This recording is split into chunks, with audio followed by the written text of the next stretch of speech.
Hi everyone, in this video we are going to see the power generation process in thermal power plant, and it is going to be an overview about the function of the power plant. This slide shows various energy sources available above the earth.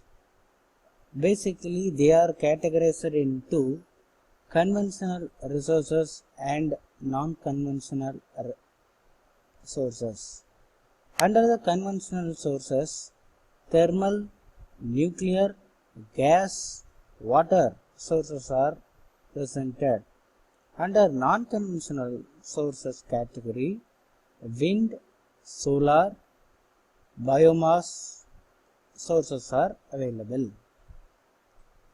If you see the disadvantages of conventional sources, the fossil fuels generally shall be depleted, forcing us to conserve them and find alternative resources.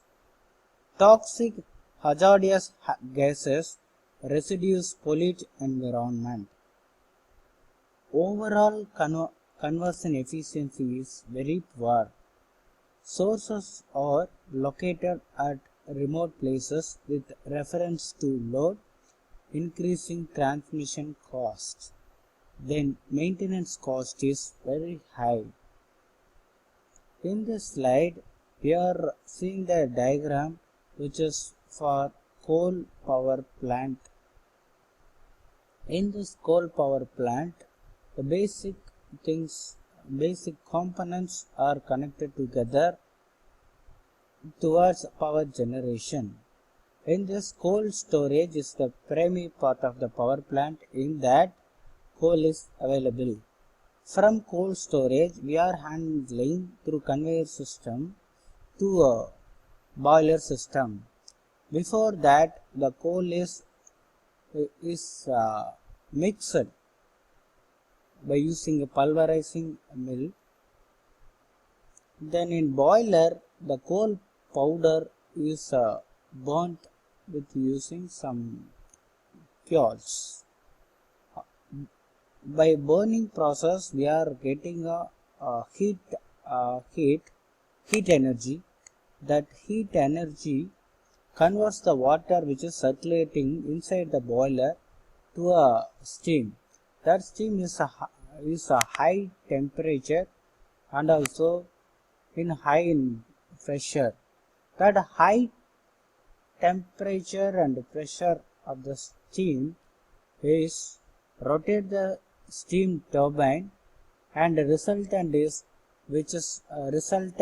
mechanical energy is converted into electrical energy by coupling the generator, three-phase AC generator, with the steam turbine, and remaining unutilized steam is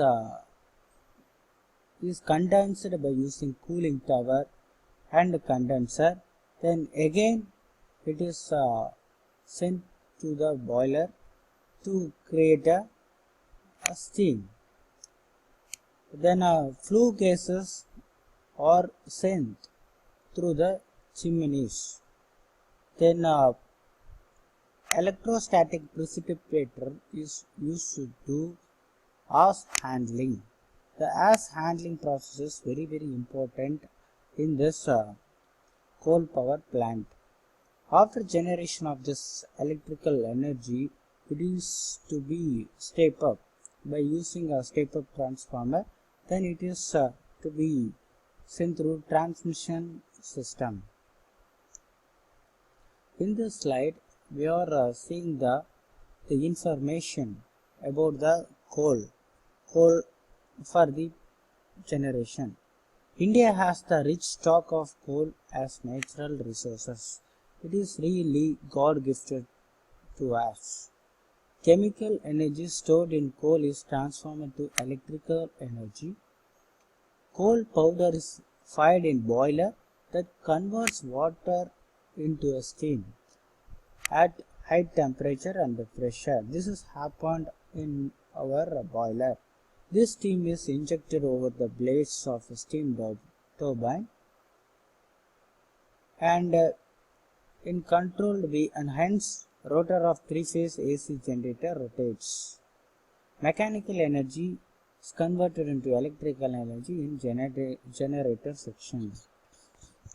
So ash, finally the ash 40% of coal weight is collected and transported to AHP. Flue gases are passed into atmosphere and fine particles of ash are collected through electrostatic precipitator. This coal power plant has some demerits. That is, a calorific value of Indian coal is very low and a large ash content. Huge volume of ash is produced. Atmospheric pollution is very high. Transportation of coal to plant and the transmission of generator power plant to load centric involve large expensive. Thank you to everyone to see this video.